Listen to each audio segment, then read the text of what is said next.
Buenas tardes, queridos estudiantes, queridos alumnos, que estamos cada semana estudiando esta materia. Estamos en la tercera clase de esta materia del curso Teología y Práctica de la Función Ministerial. Yo les agradezco a todos ustedes por estar allí, por acompañarnos semana tras semana. Me parece que el tema que estamos desarrollando, estudios sobre el diezmo y el dar bíblico, es un tema que ha resultado de interés. Hoy me habló un pastor y me dijo que toda la gente que él conoce de las diferentes iglesias están muy entusiasmados con este curso, cada semana esperando la clase semanal, porque realmente están muy interesados, y lo cual me alegra mucho porque estamos poniendo en limpio uno de los temas más controvertidos de las doctrinas de la iglesia contemporánea, de la iglesia actual. Es un tema, les digo, muy controvertido, de mucha discusión y también de mucha manipulación. Entonces, es muy importante para nosotros poner en limpio, hacer un estudio un poco más profundo que lo que normalmente los cristianos entienden acerca del diezmo bíblico. El diezmo bíblico, cuando hablamos de diezmo bíblico, estamos hablando del diezmo veterotestamentario, o sea, el diezmo del Antiguo Testamento. Es allí donde se establece el diezmo y, realmente profundizar sobre ese tema resulta muy importante y de mucha necesidad para la iglesia en la actualidad. El gran tema de la materia que estamos tratando es aprendiendo la bendición del dar bíblico. En realidad no estamos enseñando este tema para enseñarle a la gente que no debe dar. Le estamos enseñando a la gente la manera de dar. No es la intención enseñar a no dar. No, eso estaría reñido con la misma naturaleza de Dios, porque la naturaleza de Dios es el dar. Uno de los textos más difundidos dentro de la iglesia cristiana es Juan 3:16, donde habla del dar de Dios. De tal manera amó Dios al mundo que ha dado. Entonces, el dar está dentro de la naturaleza de Dios. Si nosotros hemos recibido el Espíritu de Dios, el Espíritu Santo de Dios, obviamente su naturaleza ha venido a nosotros y el dar tiene que ser parte de nuestra naturaleza. Lo que estamos tratando de hacer es poner en orden los principios bíblicos acerca del dar. Es muy importante poner en orden los principios bíblicos. ¿Por qué? Porque estamos vacunándonos en contra de la manipulación de las escrituras. Nosotros hemos hecho teshuvá, hemos retornado a la Torá, y la Torá es la palabra de Dios. La Torá es la instrucción de Dios para que la vida del Hijo de Dios dé en el blanco, para que la vida del creyente dé en el blanco. Entonces, si nosotros inventamos Torá, miren lo que le estoy diciendo, si inventamos Torá, o sea, inventamos cosas que nos convienen como si fueran instrucciones de Dios. Inventar cosas que no están escritas en las Escrituras, o torcer las Escrituras para inventar cosas que nos convienen a nosotros, estamos inventando Torá, estamos inventando instrucción de Dios, estamos inventando palabra de Dios. Y eso es un pecado que Yeshua definió como blasfemia contra el Espíritu de Dios. Y Yeshua dijo, si alguien habla en contra del Hijo, no hay problema, pero si alguien blasfema contra el Espíritu de Dios, ese pecado es imperdonable. Y realmente está tan difundido este tema de inventar Torah, de inventar instrucción de Dios en beneficio de personas inescrupulosas, que pasa desapercibido. Pasa desapercibido como un tema tan grave como lo es la blasfemia contra el Espíritu de Dios. un líder muy importante de una iglesia también importante, y les diría pastoreada por alguien que se autodenomina apóstol, y muy importante porque tiene decenas de iglesias bajo su cobertura apostólica. Y este líder un día se acercó a la facultad bíblica y me preguntó, pastor, ¿es bíblico pactar con Dios? Y realmente el impacto que me produjo que este gran líder, conocedor de las Escrituras, perteneciente a una de las iglesias más importantes, pastoreada por uno de los hombres que le da cobertura a decenas de iglesias, autodenominado apóstol, y con todos estos antecedentes me preguntara una cosa eh, tan delicada, una cosa tan delicada, pactar con Dios. Lo que él me quería decir es, yo hago un pacto con Dios y pongo en un sobre dinero y se lo doy al pastor de la iglesia. Pongo dinero en un sobre, se lo doy al pastor de la iglesia y hago un pacto con Dios. Y él me decía si eso era bíblico.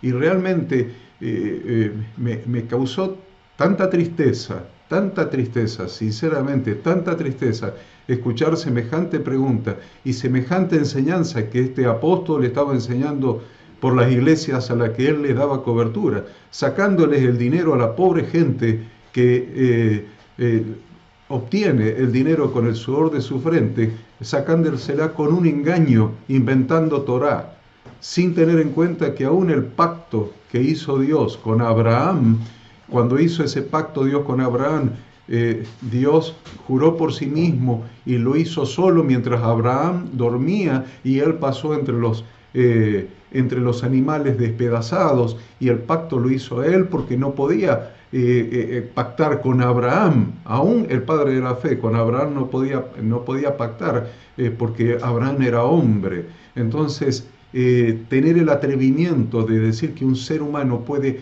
meter a Dios en un pacto, el ser humano, escribir el pacto, elaborar, crear el pacto y obligar a Dios a ponerse del otro lado y coimearlo con dinero que no se lleva a Dios, obviamente, se lleva el pastor o el apóstol de turno, y decir que está pactando con Dios. Hay cosas que son terribles desde el punto de vista espiritual, desde el punto de vista del temor de Dios, del respeto a Dios.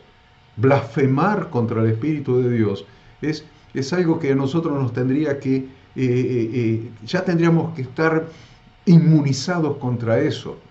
Cuando vemos eso, el mismo Espíritu de Dios en nuestro interior debe saltar y debe conmovernos para alertarnos de que estamos frente a una blasfemia contra el Espíritu de Dios. Lo cual no quiere decir, como les decía antes, que no debemos dar, que no debemos dar para el reino de Dios, que no debemos dar para los pobres, que no debemos dar. Hay bendiciones enormes en el dar, porque el dar está en la naturaleza de Dios. De tal manera amó Dios al mundo que dio a su Hijo unigénito. Dios da. El corazón de Dios es un corazón generoso, pero nosotros debemos aprender las instrucciones de Dios contenidas en su santa palabra para aprender una manera de dar que produzca bendición, una manera de dar que produzca bendición. Entonces el tema de esta materia es aprendiendo la bendición del dar bíblico, lo que le vamos a llamar en hebreo sedaká. Sedaká, que lo vamos a traducir como justicia y solidaridad. Es muy importante que usted tenga en cuenta eso. Siempre vamos a ver este cartel en cada clase y vamos a comenzar analizando el diezmo mosaico, el diezmo de la ley de Moisés. Eso es el diezmo mosaico, el diezmo que surge de los libros escritos por Moisés, que surge del Antiguo Testamento o del Pentateuco, que son los libros que se le atribuye, cuya escritura se le atribuye a Moisés. Así que ese es el tema que vamos a comenzar a estudiar ya mismo. Incluso en relación a lo que estamos hablando recién, incluso si asumimos que que el Espíritu Santo de Dios, que fue recibido plenamente en el Pentecostés de Hechos capítulo 2 del año 30 de la era común, incluso si asumimos que ese derramamiento del Espíritu de Dios vino para dar la ley de Dios en nuestra mente y escribirla en nuestro corazón, según la promesa de Jeremías 31 al 33, aún asumiendo eso, podemos afirmar a la luz de la Torá de Dios que el diezmo que las iglesias de hoy en día exigen a los miembros de las congregaciones no se halla en la ley de Moisés. Vamos a decir esto nuevamente, asumiendo que Dios nos ha dado su Ruach, su espíritu, para que escriba la ley de Moisés, para que escriba la Torá de Dios en nuestra mente, en nuestra mente, la escriba en nuestro corazón para que se transforme en nuestra manera de vivir, en nuestro estilo de vida, asumiendo eso en la ley de Moisés, en la Torá que Dios dio a través de Moisés, que debe ser dada en nuestra mente y escrito en nuestro corazón, no se encuentra de ninguna manera algo tal como el diezmo que enseñan las iglesias cristianas en la actualidad. No está. No está en la ley de Moisés, no está en la Torá así como lo enseñan. No está así como lo enseñan. Así que por eso es tan necesario que nos detengamos un momento y estudiemos a fondo el tema para saber cómo está enseñado. Una mirada a varios diccionarios bíblicos debería curar a cualquiera de la simple idea que existe acerca de que el 10% del total de los miembros, el 10% de los ingresos del total de los miembros de una congregación son para el sacerdote. Nos debería curar de eso simplemente estudiando las Escrituras o estudiando libros serios que analizan las Escrituras, por ejemplo, los diccionarios bíblicos. Por ejemplo, el diccionario Harper's de la Biblia, en la página 1078, nos dice lo siguiente sobre el diezmo. Y mire, estoy recurriendo a bibliografía. Dice, reconstruir un cuadro claro de la naturaleza y función de diezmar en tiempos bíblicos es sumamente difícil debido a los informes conflictivos y a los problemas al identificar las fechas y la procedencia de los textos. Al parecer, el diezmo se entendió y practicó de diversas formas y en tiempos y en lugares diferentes a lo largo del periodo bíblico. Esta declaración que hemos leído del diccionario Harper's puede ser una sorpresa para muchas personas. Es muy triste porque muestra en realidad lo poco que la mayoría de nosotros sabemos sobre la Biblia. Eso es lo que revela. Porque la verdad, estudiar este tema en profundidad sorprende a muchos. Sorprende a muchos las cosas que van descubriendo. Pero lo que te revela y lo que me revela es lo poco que sabemos de las Sagradas Escrituras. Lo poco que hemos estudiado la palabra de Dios. Vamos a hacer una breve historia, brevísima historia del diezmo mosaico. Miren, el volumen 5 del diccionario bíblico por James Hastings nos dice sobre el diezmo lo siguiente. Dice, la historia del diezmo en Israel está en muchos aspectos oscurecida. Es muy notable que ninguna referencia se haga a los diezmos en el libro del pacto. Se explica comúnmente esto con la teoría de que los diezmos eran originalmente idénticos a las primicias de los frutos y que la necesidad de definir más estrictamente la cantidad que se debía pagar llevó más tarde a la legislación al uso del término que había sido ya empleado en los santuarios del norte de Israel. Por el contrario, W.R. Smith piensa que el diezmo era un tributo fijo comparativamente moderno en su origen. En un periodo anterior al tributo tomó la forma de las primicias de los frutos que eran una ofrenda privada. Cuando estos no fueron ya suficientes para sufragar los gastos de cultos mucho más elaborados, el diezmo se cobró como una carga fija sobre la tierra. Y acuérdense de esto, el diezmo se cobró como una carga fija sobre la tierra. Ahora, esto es muy interesante. Los expertos en el estudio del Antiguo Testamento dicen que el rastro del diezmo y cómo éste se administró es confuso, es oscuro. Sin embargo, hoy en día se citan 1 o 2 pasajes de Levítico, Éxodo o Malaquías y se le enseña a la gente que el 10% del total debería ir a la iglesia local para el pago a los sacerdotes.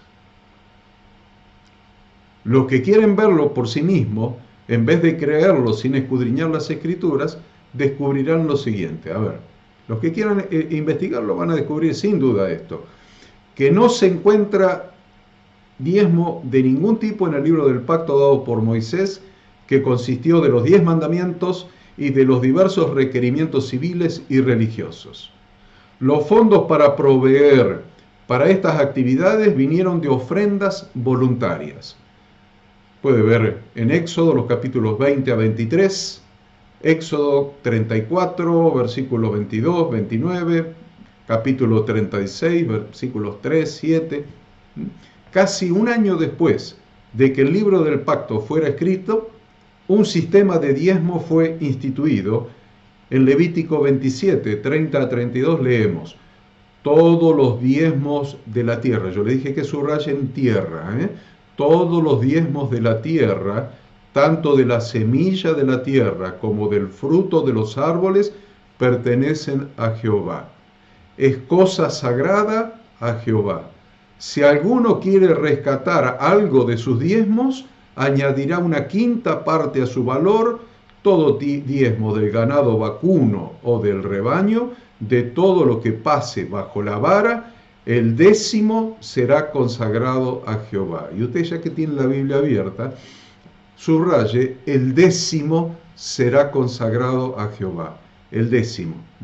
De todo lo que pase bajo la vara, el 10º será consagrado a Jehová. Ya volveremos sobre ese particular. Por favor, vamos a notar algunas cosas muy importantes aquí. El diezmo, en primer lugar, el diezmo era específicamente de la tierra, ya fuera de las semillas de la tierra o de los frutos de los árboles, y de los animales que comen de la tierra. Dios específicamente no mencionó, por ejemplo, la pesca. Es interesante eso. Los discípulos de Yahshua eran pescadores. Dios específicamente no mencionó la pesca, no mencionó la minería, no mencionó el comercio, no mencionó la carpintería, no mencionó las diversas ocupaciones profesionales, no mencionó las diversas ocupaciones artesanales, no mencionó los herreros, no mencionó, etcétera. Los trabajadores del cuero, de las telas, no mencionó nada de eso. El foco específico era 1/10 de las semillas y de todos los frutos de la tierra y de los animales. Note que si una persona quería pagar dinero, no quiero pagar animales o frutos de la tierra, quiero pagar dinero, en vez del producto de la tierra, tenía que pagar una quinta parte adicional en dinero, o sea, el 20% más de su valor real. ¿Por qué tenía esa penalidad, esa multa, si quería dar dinero? Una multa, una penalidad, un 20% adicional al valor de los bienes. Obviamente, porque Dios no era dinero lo que quería. Lo repito, obviamente, porque Dios no era dinero lo que Él quería que se diera. Además, con respecto a los animales, yo le dije que anoten el 10º que pasara bajo la vara. El 10º que pasara bajo la vara sería diezmado. Esto sencillamente significa que un hombre con menos de 10 animales, menos de 10 ovejas, menos de 10 corderos, menos de 10 vacas, no tenía que diezmar de sus animales, porque era el décimo que pasara bajo la vara, diezmaba el décimo. Si tenía 8, no llegaba al décimo. Si tenía 7, no llegaba al décimo. O sea que una persona que tenía pocos animales no tenía que diezmar. Note también que él no podía redimir a los animales, es decir, dar dinero en lugar del animal. Lo único que se podía redimir con un 20% de multa era los productos de la tierra. Entonces, cuando buscamos en toda la Biblia lo que trata el diezmo, únicamente llegamos a la conclusión y encontramos que únicamente los propietarios de la tierra y los propietarios de los animales tenían que diezmar esos artículos. Los sirvientes o los esclavos que trabajaban esa tierra no diezmaban, porque el producto no les pertenecía a ellos. Tal vez podríamos encontrar una extraña excepción al punto anterior en 1 Samuel capítulo 8, donde se nos cuenta que entonces los hijos de Israel quisieron ser como las otras naciones de alrededor y querían un rey y pidieron al profeta Samuel un rey. Esto desagradó mucho al profeta Samuel, quien oró al Señor y el Señor le contestó. Miren lo que le contestó el Señor. En 1 Samuel capítulo 8, versículos 4 al 18.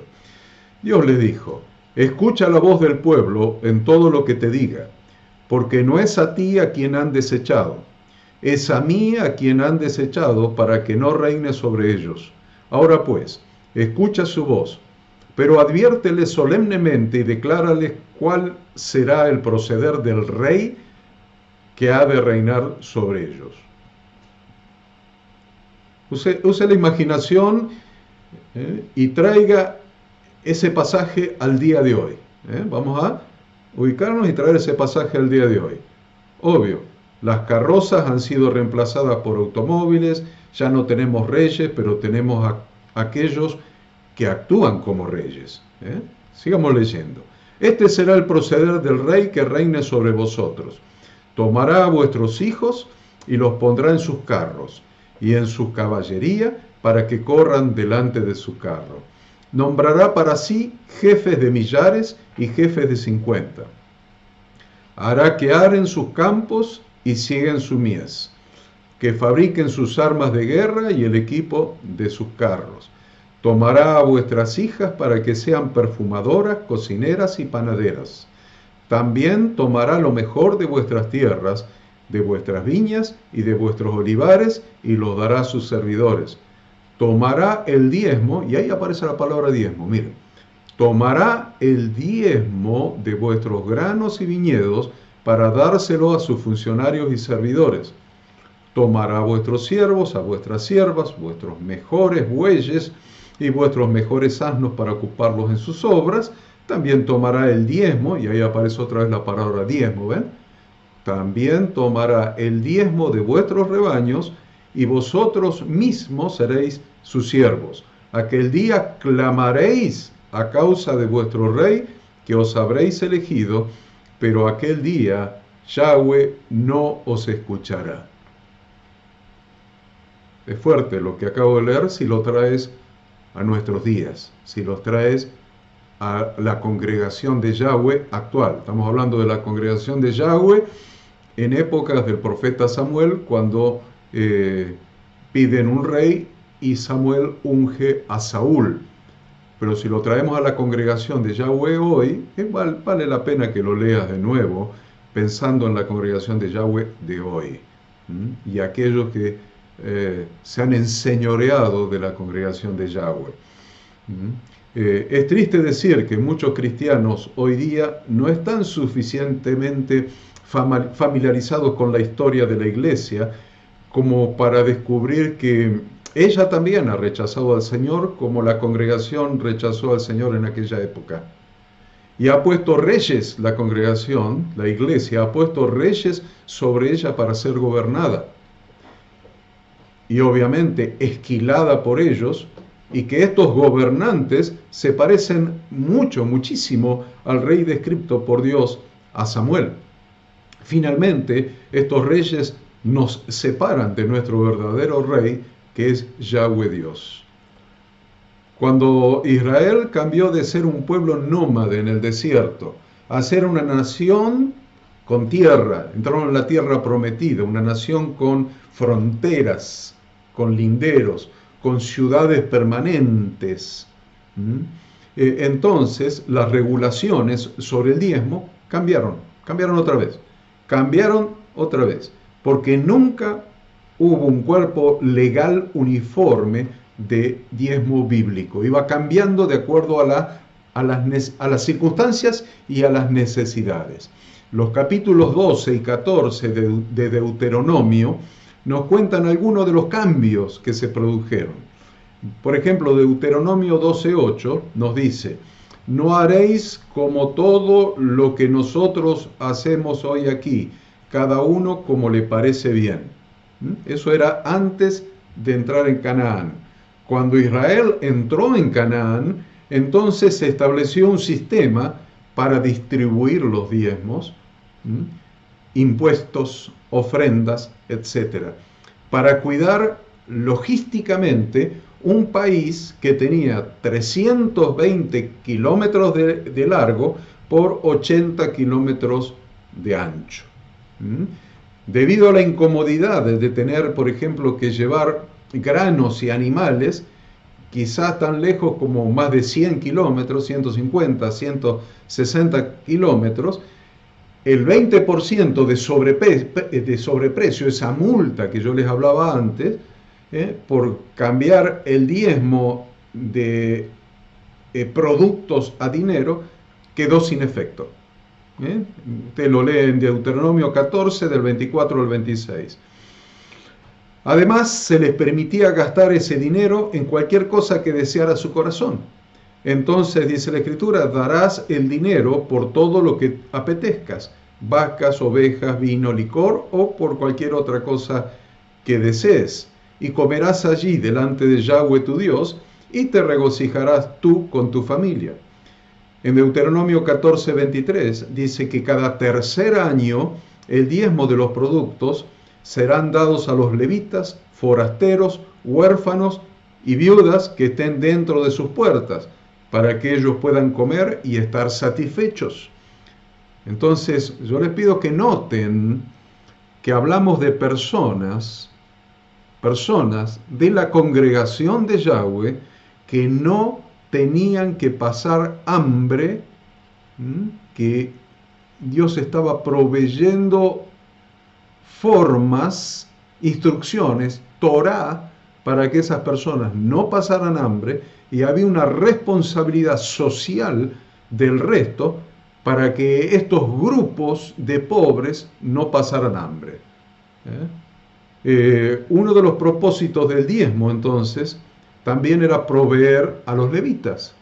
Los levitas recibieron un reparto menor de tierra que las otras tribus cuando se repartió la tierra.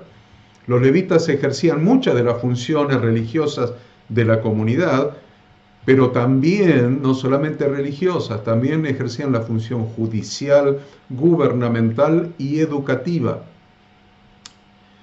En otras palabras, el diezmo se usaba también para propósitos seculares. Funciones, dijimos, judiciales, gubernamentales, administración del Estado, educación, enseñaban a leer, enseñaban todo lo que implica hoy la escolaridad, el alfabetismo.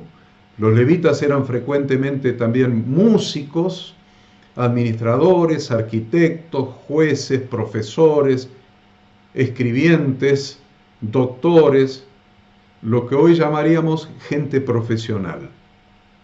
El levita también diezmaba,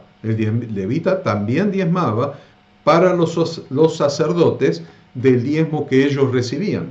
Diezmaban para los sacerdotes. Los sacerdotes no tenían que diezmar. O sea, los levitas recibían el diezmo, diezmaban a los sacerdotes, pero los sacerdotes no tenían que diezmar. Entonces, la mayoría de las personas que enseñan dentro de la iglesia este tema igualan a los levitas con los sacerdotes. Dicen que tienen que recibir, pero no tienen que diezmar. Igualan a los levitas con los sacerdotes. Otra vez estamos con el desconocimiento de las Sagradas Escrituras, porque los levitas, todos los levitas no son sacerdotes, solamente los levitas descendientes de Aarón son sacerdotes. El resto de los levitas que no descienden de Aarón, pero sí de Leví, no son sacerdotes. Entonces, tampoco podemos incurrir en el error de usar las escrituras que no tratan el diezmo para enseñar el diezmo. Es otra de las cosas que se hacen. Escrituras que no tratan sobre el diezmo se usan para enseñar el diezmo. Por ejemplo, las leyes que se centran sobre las primicias, las leyes que se centran sobre los primogénitos, son diferentes de las leyes acerca del diezmo. Ahí yo les pongo algunas citas para que vean sobre leyes sobre primogénitos o sobre primicias. Cuando los hijos de Israel estaban en su tierra, se les requería ir a Jerusalén para 3 fiestas al año. Recuerden que lo enseñamos en la materia anterior.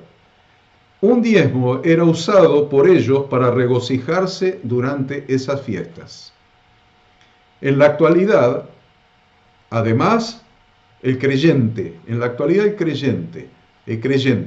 además de pagar impuestos nacionales, provinciales y municipales, de lo que se paga como el 10% de los ingresos totales a la iglesia, no hay nada para regocijarse. No tiene nada para regocijarse él con su familia. Especialmente cuando la mayoría de las iglesias, ni soñando, permitirían usar ni siquiera una porción del diezmo para regocijarse con vino o con una bebida similar. Como se hacía en Israel. Piénselo. Lo cierto es que parece que el diezmo bíblico varió de año en año. Eso es lo que quiero demostrar. Lo demás es, le estoy aportando temas para ayudarlo a pensar, ayudarlo a desestructurar su mente para después poder ponerla bien en orden en cuanto al dar. Pero por ahora estamos desestructurando. Lo que yo quiero que note es que el diezmo bíblico varió de periodo en periodo de acuerdo a las circunstancias y a las necesidades. ¿De qué manera? Como lo hacen los sistemas impositivos de los países en la actualidad, que se van acomodando a las necesidades del Estado y a la capacidad contributiva del pueblo. Los eruditos, incluyendo a los rabinos judíos, están en desacuerdo el uno con el otro en cómo se hacía esto exactamente. Un erudito sugirió, por ejemplo, y usted lo va a encontrar si lo bucea ahí en las escrituras, va a encontrar el fundamento de este erudito, que sugirió que en el 7º año, periodo sabático, el 1º, 2º, 4º y 5º año, el diezmador podía comer del diezmo en el templo junto con los levitas. Está en las escrituras. En el 3º y el 6º año, el diezmo permanecía en cada pueblo, en cada ciudad de origen, en vez de llevarlo a Jerusalén, pues este diezmo era para cuidar a los huérfanos, forasteros, viudas y levitas. En el 7º año, y preste atención a esto, que es muy interesante, no digo importante, digo interesante, le estoy dando elementos interesantes, para despertar su interés, porque en la clase que viene quiero poner estas cosas en orden. Hasta ahora es introducción. Esta es la tercera clase donde estamos introduciendo el tema. Ya en la clase que viene le voy a poner empezar a poner en orden todos estos temas. Pero presta atención a esto. En el 7º año, nada podía ser plantado. Nada, el 7º año, cada 7º año, nada podía ser plantado. No había cosecha, obviamente, ni diezmo. Levítico 25, del 1 al 7. Aún no hemos encontrado una iglesia cristiana que dé a su congregación un descanso cada 7 años en el diezmar. ¿Usted conoce alguna? Si es el diezmo de la Torá, el diezmo del Antiguo Testamento, el diezmo de la ley de Moisés, cada 7 años no se diezmaba, no había cosecha. Y podría agregarle un año más, pero vamos a dejarlo ahí. A esta altura de este estudio ya no nos queda duda de que la enseñanza de la ley del diezmo eclesiástico no fue sacado del diezmo de la Biblia. No fue sacada del diezmo de la Biblia. Los levitas no vivían completamente del diezmo, además. Ellos únicamente ministraban en el templo 2 veces por año, una semana cada vez.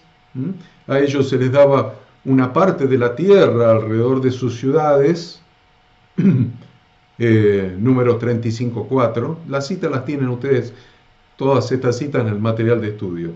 Estas tierras eran propiedad perpetua de los levitas. Ustedes lo tienen ahí en Levítico 25:34, todas las citas. Hay algunas citas que me las salteo, pero usted la tiene en su material de estudio. Solamente los levitas podían recibir el diezmo. Solamente los levitas podían recibir el diezmo. ¿Qué pasa con Jesucristo? ¿Qué pasa con Yeshua el ungido? ¿De qué tribu descendía? ¿De Leví? ¿Era de la tribu de Leví? Más específicamente, ¿era de la rama arónica? ¿Era sacerdote según Aarón? ¿Según el orden de Aarón? ¿Qué pasa con Jesucristo? Piensen, ¿qué pasa con Jesucristo? Miren, Jesucristo mismo no podía recibir el diezmo. Jesucristo mismo, Yeshua el Mesías, no podía recibir el diezmo porque él era de la tribu de Judá. Recuerde, la ley mosaica es un contrato que debe cumplirse todo, 100%. No puede fragmentarse. Los levitas ya no están en la actualidad. En la actualidad los levitas no existen más, no están, obviamente sí están, pero no los podemos identificar. Algunos me dirán, sí están, está bien. A los levitas en la actualidad no se los puede identificar. ¿Por qué? Porque en la destrucción del templo de Jerusalén en el año 70 se quemaron todos los registros genealógicos y en la actualidad no se sabe quién es descendiente de la tribu de Leví. O sea que están, pero no se pueden identificar. Esto hace que los judíos modernos no les pueden diezmar a los levitas porque no los pueden identificar. Los rabinos judíos, esos quienes conocen la ley mosaica mejor que los pastores, no cobran diezmos porque ellos saben que únicamente los levitas pueden cobrar el diezmo. Hemos dicho que debido a la destrucción de los archivos genealógicos, cuando la destrucción del templo por el general Tito en el año 70 de la era común, ellos no pueden localizar a los verdaderos levitas. Entonces usan otro sistema para financiarse. Los rabinos usan otro sistema para financiarse. Usan un sistema de tantos dólares por cada asiento en sus sinagogas para levantar fondos para el mantenimiento de sus sinagogas. Por supuesto, los asientos más destacados, por ahí los de adelante o lo que sea, tienen un precio más alto. Pero eso no es el diezmo, no tiene nada que ver con el diezmo. Ahora, ¿esto no es asombroso para ustedes y para mí? Me pregunto, ¿cuántos pastores pueden probar que son descendientes biológicamente de Leví? ¿Cuándo? ¿Cuántos pueden demostrar que son descendencia biológica de Leví o de Aarón? Recuerden que eso no es el sacerdocio de Jesucristo, pues Jesucristo era descendiente de Judá y su sacerdocio era según el orden de Melquisedec. Entonces creo que hemos recorrido bastante terreno sobre el verdadero diezmo bíblico para mostrar que lo que se enseña hoy como diezmo bíblico no se parece ni remotamente al diezmo que surge de la Biblia. El enfoque del diezmo bíblico era agrícola y ganadero. Por todas las partes del Antiguo Testamento era comida. Comida para el levita, comida para el forastero, para el huérfano, para la viuda. Y Dios no cambió el tema en el último libro del Antiguo Testamento, en Malaquías. El tema en Malaquías todavía sigue siendo comida, sigue siendo haya alimento en mi casa, haya alimento en mi casa, sigue siendo comida, nunca es dinero. Lo más fuerte de la ley del diezmo es que si un propietario de tierras diezma en el 7º año, miren qué interesante, ¿Qué pasaría si usaran el sistema de las iglesias cristianas de hoy día? Que se diezma siempre, no hay séptimo año.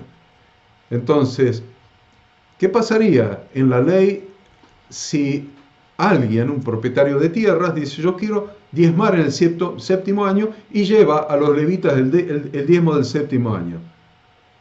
Rompió la ley de Moisés y está bajo maldición por diezmar en el séptimo año. ¿No le parece interesante? Ahora, cuando estoy diciendo esto, me doy cuenta que hay millares de pastores cristianos que son sinceros y personas no expertas quienes enseñan y practican el diezmo cristiano porque fueron enseñados de esa manera y lo hacen con toda sinceridad y con generosidad. Ahora, este estudio que nosotros estamos haciendo no es un ataque a esas personas equivocadas pero honestas, honestamente equivocadas. Es muy fácil transmitir tradiciones de hombres y acabar nosotros mismos ignorando las Escrituras y los caminos de nuestro Padre. Muchos que leen o que están escuchando ahora mismo esta lección, probablemente se estarán asombrando de lo poco que conocían en cuanto a lo que dice la Biblia sobre el diezmo. Pero ahora lo saben y son responsables de lo que saben. Si nos arrepentimos de nuestros errores, Dios es perdonador y tiene el poder para hacer que todas las cosas obren para bien. Dios puede hacer que todas las cosas obren para bien, incluyendo nuestras equivocaciones. Con esto no quiero decir que no es apropiado dar dinero para los distintos ministerios. Yo no estoy diciendo que no hay que dar dinero para los ministerios de la iglesia. No estoy diciendo eso. Por supuesto que hay muchas necesidades financieras en el funcionamiento de la iglesia.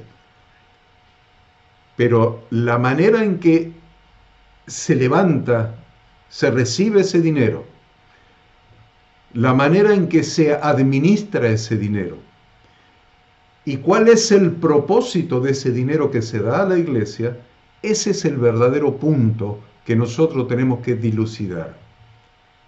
Quienes diezman, han diezmado y siguen diezmando, tampoco se deben sentir mal por haber dado y continuar dando el diezmo, o el 20%, o el 90%, o el 100%, o cualquier otra cifra. No se tiene que sentir mal, porque si somos parte de un cuerpo, debemos ser parte de su sostenimiento económico. O sea, que alguien dice, yo di el diezmo toda la vida, hice mal. No, no hiciste mal, hiciste bien. Ojalá hubieras dado el 20% en lugar del 10%. Si te hubieran enseñado bien el diezmo bíblico, estarías dando el 23,33%. El 23,33%. Un diezmo para Jerusalén, un diezmo para tu ciudad y un diezmo cada 3 años. Eso da 23,33%. Así que no te preocupes si toda la vida diste el diezmo porque entendiste o porque te enseñaron así. Está perfecto que lo hayas hecho. Depende de con qué corazón lo hayas hecho. Y si diste un 20%, si lo diste con un buen corazón para servir a Dios, está perfecto. Y si diste un 30% y lo diste con un buen corazón, está perfecto. Si diste el 5% obligado y a regañadientes, está mal. Dios mira el corazón. Entonces, somos responsables del cuerpo al que pertenecemos. Y debemos ser parte del sostenimiento económico del cuerpo al que pertenecemos. Pero debemos entender claramente que los diezmos y ofrendas no son dados a Jesucristo como nuestro sacerdote según el orden de Melquisedec. Es un invento. Sino que nuestros diezmos y ofrendas son dados a su cuerpo, al cuerpo de Cristo, a la iglesia de Dios, a la congregación local. Ahí estamos dando. No a Jesucristo y no a Dios, a la congregación, al cuerpo de Cristo, que es quien necesita el dinero para sus gastos operativos, para sus gastos de funcionamiento. Esto significa que los diezmos y ofrendas no son de los pastores, sino de toda la congregación. Y la congregación es responsable ante Dios de su administración como mayordomos que cada uno de nosotros somos. Nadie puede decir yo di mi diezmo a la congregación y que el pastor se haga responsable porque él va a rendir cuenta de lo que haga con el diezmo que yo di porque se lo di a Dios. Nadie le dio el diezmo a Dios, olvídese. Y nadie se saca la responsabilidad encima de ser parte del cuerpo y responsable de lo que pasa en el cuerpo. Nadie se saca encima la responsabilidad de ser parte del cuerpo y nadie saca la responsabilidad de qué es lo que suceda en el cuerpo. Nadie le da el diezmo a Dios, se lo da a la iglesia, al cuerpo de Cristo, porque la que necesita los fondos para funcionar es la iglesia. Y como cada uno de nosotros somos miembros de ese cuerpo de Cristo que es la iglesia, somos todos responsables de la administración y del uso que se le dé a ese dinero. Espero que ustedes me hayan entendido lo que les he enseñado hasta acá. Espero que me hayan entendido, sinceramente. Vamos a pasar al capítulo siguiente. El capítulo siguiente se titula ¿Se diezma en el Nuevo Testamento? ¿Se diezma en el Nuevo Testamento? Linda pregunta, ¿no? Linda pregunta. ¿Se diezma en el Nuevo Testamento? Y bueno, como estamos tan embalados, vamos a estudiar. Vamos a estudiar este tema. Cuando se enseña el diezmo cristiano, se dice que el diezmo significa el 10% de sus ingresos y que es también una ordenanza del Nuevo Testamento, citando siempre Lucas 11:42, que dice: «Ay de vosotros, fariseos, porque diezmáis la menta, la ruda y toda hortaliza, pero pasáis por alto el juicio y el amor de Dios. Es necesario hacer estas cosas sin pasar por alto aquellas». Es decir, es necesario diezmar sin pasar por alto el juicio y el amor de Dios. Ese es el texto, Lucas 11:42, que se usa para fundamentar el diezmo en el Nuevo Testamento. Ahora, ¿no es interesante que lo que los fariseos diezmaban seguían siendo productos de la tierra? Nadie se puso a pensar en eso. ¿No es interesante ver que aún en este versículo de Lucas 11:42, lo que los fariseos diezmaban seguía siendo productos de la tierra?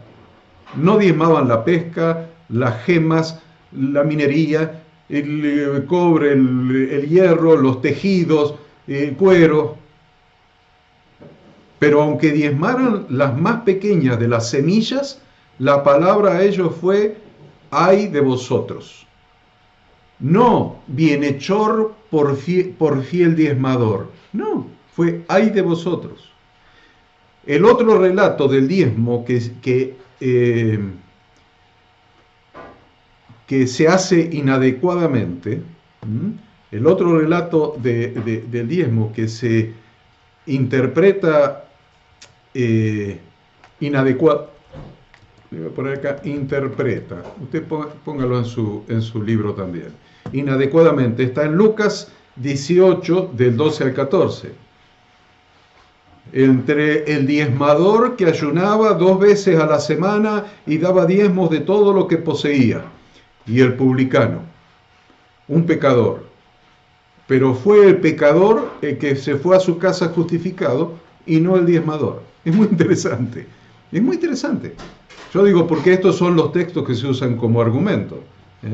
Yo no estoy diciendo que no hay que diezmar. Estoy mostrándole cosas que se usan para enseñar el diezmo neotestamentario, pero que se sacan totalmente de contexto y se los fuerza para hacerle decir lo que en realidad no dice.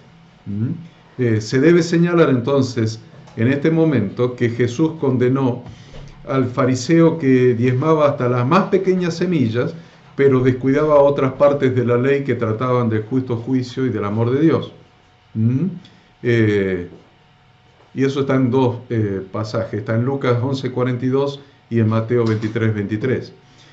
También hay que tener presente que cuando Jesús dijo a la gente que cumplieran los mandamientos de Moisés, Él estaba reconociendo la autoridad de la Torá de su Padre.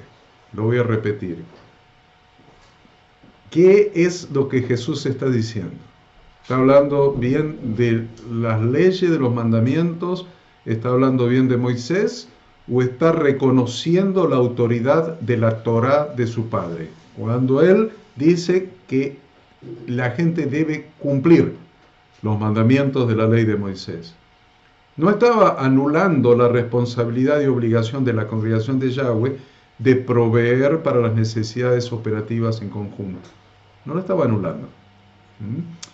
En resumen, entonces, el nuevo pacto, o la renovación del pacto, o el pacto renovado, no comenzó con el Evangelio de Mateo.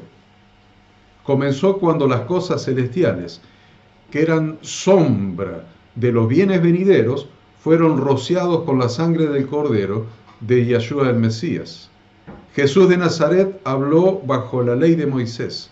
Jesús de Nazaret habló bajo la ley de Moisés y dijo a los que le escuchaban hablar que guardasen la ley de Moisés.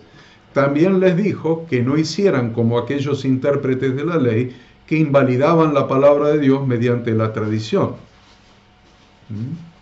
Cuando uno estudia el sacerdocio corrompido de Israel, sus prácticas políticas, sus prácticas religiosas, sus prácticas económicas, y las compara con el sistema eclesiástico del cristianismo de hoy en día, se sorprende de la similitud que tienen. Los diezmos y ofrendas recaudadas de los fieles han producido muchos templos físicos, iglesias, monasterios, catedrales, basílicas, lo que usted quiera, pero no se ha manifestado en el verdadero templo de Dios, que es el cuerpo de Cristo, que es la iglesia. Entonces, en este punto nos deberíamos preguntar cómo se financiaba la iglesia primitiva. ¿Cómo se financiaba la iglesia primitiva?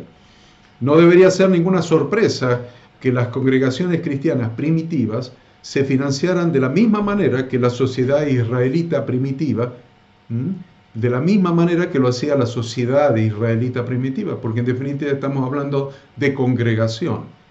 Que la congregación cristiana primitiva se financiara igual que se financiaba la congregación de Yahweh o la sociedad israelita primitiva, mediante ofrendas voluntarias que según Moisés fue más que suficiente para lo que se necesitó en cada caso. Fue más que suficiente que lo que se necesitó. ¿Quiere verlo? Usted tiene en Éxodo 35, 22, 29, 36, 37, ahí en Éxodo usted tiene la cita ahí, pero les voy a leer una parte.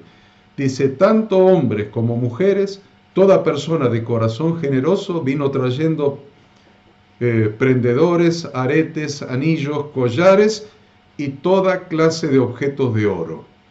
Todos presentaron a Yahweh una ofrenda de oro. Los hijos de Israel, todos los hombres y mujeres cuyo corazón les movió a la generosidad para ofrendar para toda la obra que Yahweh había mandado por medio de Moisés que se hiciera, trajeron una ofrenda voluntaria a Yahweh.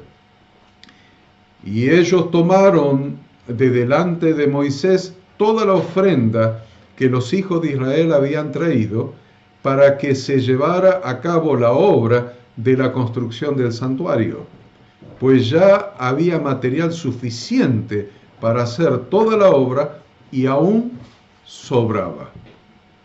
¿No es mejor este método? Digo, cuando el pueblo de nuestro Padre da con generosidad según su corazón y hace el trabajo al que Él lo ha llamado y lo hace a la manera de Dios, esas ofrendas de corazón serán suficientes y más que suficientes, porque no se limitarán a un diezmo, no se limitarán a un 10%, sino que serán mucho más generosas y mucho más abundantes, y Dios probará el corazón de sus hijos aplicando la ley de la siembra y la cosecha. Téngalo claro, probará el corazón de sus hijos, porque Dios da el pan para comer y da la semilla para sembrar. Entonces, el que no siembra la semilla, Dios va a probar y no le va a dar más semilla para sembrar, sino tiene un corazón generoso como el corazón que Dios quiere que tenga. Entonces siempre el corazón del creyente va a ser probado. La clave siempre va a ser un corazón generoso y el trabajo apropiado. Los historiadores de la iglesia lo dejan muy claro. Las congregaciones cristianas primitivas no se financiaron con diezmos de ningún tipo. Y eso lo ven en cualquier libro de historia. Lean todos los libros de historia, hay abundantes y muy buenos. Historia de la iglesia. Compre libro de historia de la iglesia. Si quiere que yo les recomiende algunos, les puedo recomendar 3, 4. Algunos tienen 2 tomos, otros 3 tomos. Lea historia de la iglesia. Y va a encontrar que las congregaciones cristianas primitivas no se financiaron con diezmos de ningún tipo. Al parecer, no muchos se han ocupado en leer la historia del cristianismo primitivo. Entonces, ¿cómo podemos evitar cometer los mismos errores que se han cometido si no leemos la historia del pueblo? La enciclopedia británica, por ejemplo, nos dice lo siguiente. Dice, la iglesia cristiana dependió al principio de regalos voluntarios de sus miembros. El diccionario Hastings de la Iglesia Apostólica dice, se admite universalmente que el pago de diezmos o décima parte de las posesiones para propósitos sagrados no se halló dentro de la Iglesia cristiana durante la edad cubierta por los apóstoles y sus sucesores inmediatas. La americana declara, el diezmar no fue practicado en la Iglesia cristiana temprana. Aún la Iglesia Católica, notoria por sus muchos planes financieros, dice en la nueva Enciclopedia Católica, la Iglesia primitiva no tuvo sistema de diezmos, no porque no hubiera necesidad de soporte financiero para la Iglesia, sino porque los otros medios parecieron bastar, parecieron ser suficientes. Entonces, mire el diccionario bíblico ilustrado Nelson. Es muy importante y muy conocido este diccionario bíblico. Dice, en el Nuevo Testamento la palabra diezmo o diezmar solo aparece 8 veces. Y usted tiene en su libro las 8 citas. Todos estos pasajes se refieren al uso en el Antiguo Pacto y a la práctica judía de entonces. En ninguna parte del Nuevo Testamento expresamente ordena a los cristianos a diezmar. Diccionario ilustrado Nelson. Entonces es muy irónico para los evangélicos, que la Iglesia Católica Romana, que trajo tantos rituales y tradiciones del Antiguo Testamento y los introdujo a la Iglesia en forma modificada, al principio no participaba en la usura, por ejemplo, en el interés sobre el dinero. Ellos sentían que la usura no era bíblica, a causa de pasajes tales como Éxodo, Levítico, Deuteronomio, Nehemías, Salmos, que usted tiene en su libro, para financiar todas sus guerras, no se olviden de las cruzadas, todos sus planes de edificación, no se olviden del Vaticano. Los papas y los reyes católicos asignaron judíos en su corte para que hicieran este tipo de trabajo sucio.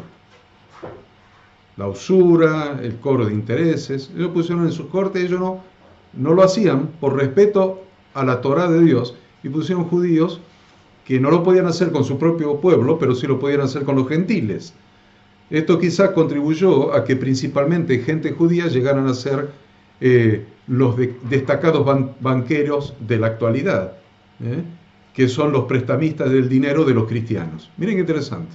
Los cristianos no quisieron prestar dinero, pusieron a los judíos que le podían prestar a usura a los gentiles, pero al final terminaron siendo los dueños del dinero y son los banqueros en la actualidad. Esto anecdótico para que ustedes se queden después pensando cuando cenen. Ahora, no fue hasta después de Constantino, en el siglo IV de la era común, quien estableció el cristianismo como la religión del Imperio Romano, que la ofrenda voluntaria se reemplazó. Hasta Constantino, siglo IV, la ofrenda para la iglesia era voluntaria. Quien lo reemplazó fue Constantino, emperador romano.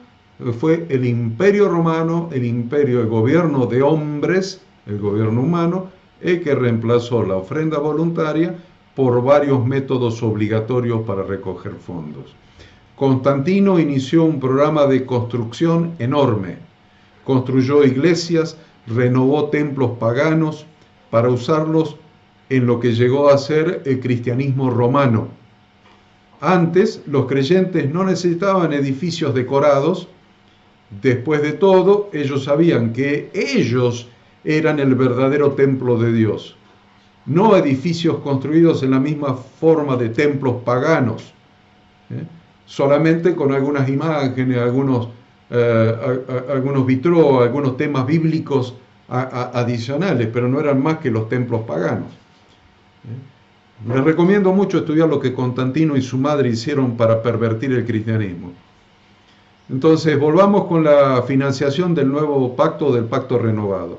De Mateo a Apocalipsis hay cantidad de escrituras que tratan del dar en la forma correcta.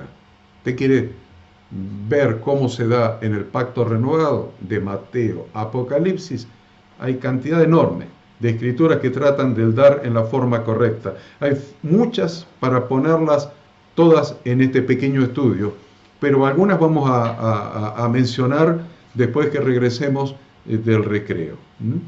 Algunas vamos a mencionar después que regresemos del próximo recreo. Ya estamos preparados para continuar con el estudio de lo que nos falta.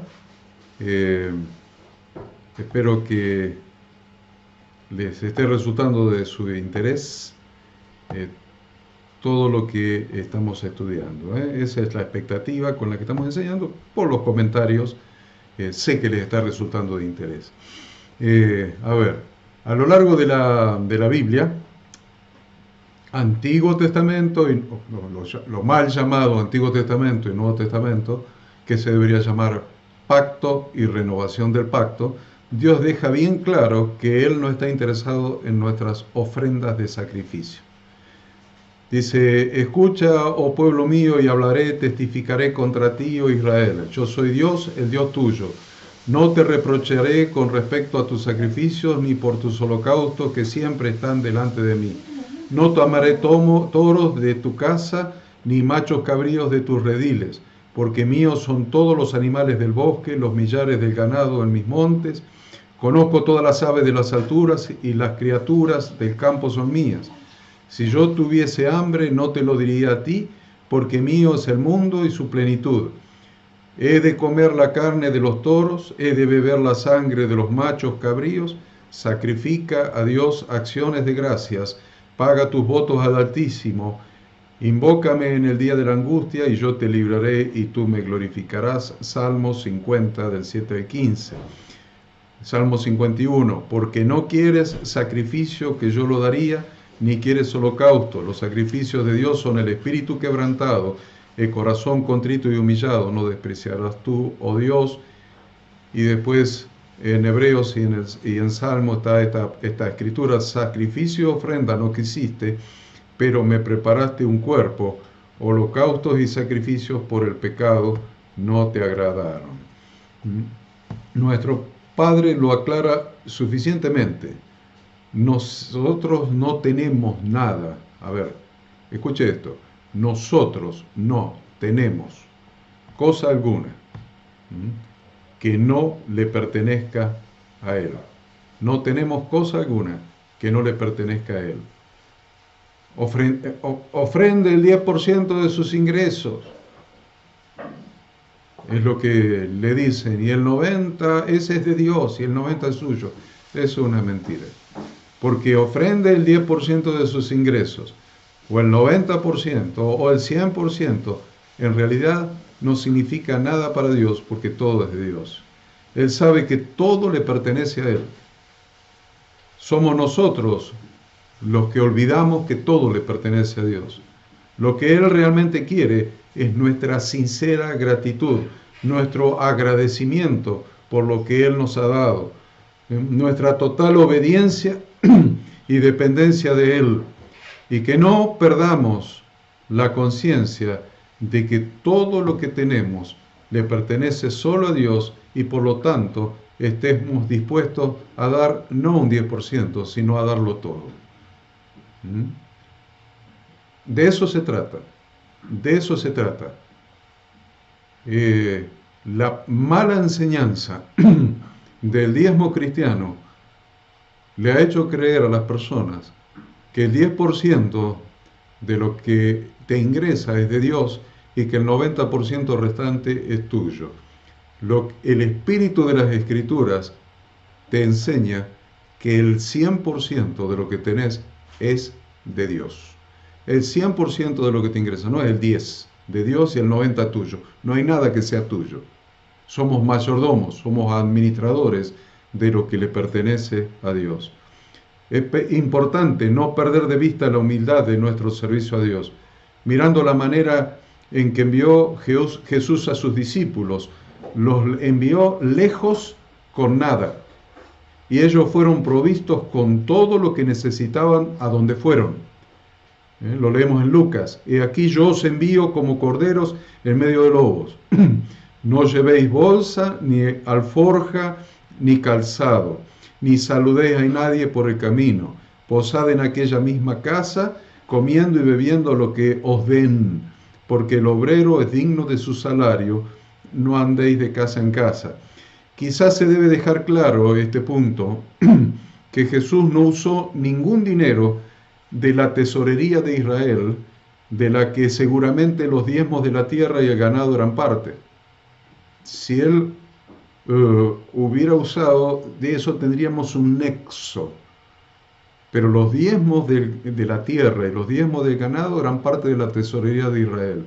Y nunca, no hay referencia bíblica de que Yahshua haya usado de esos bienes. Como mencionamos antes, Yahshua, siendo de la tribu de Judá y no de la tribu de Leví, no podía recibir legalmente diezmos. La ley de Moisés, la ley de Dios, la ley de su padre no se lo permitía.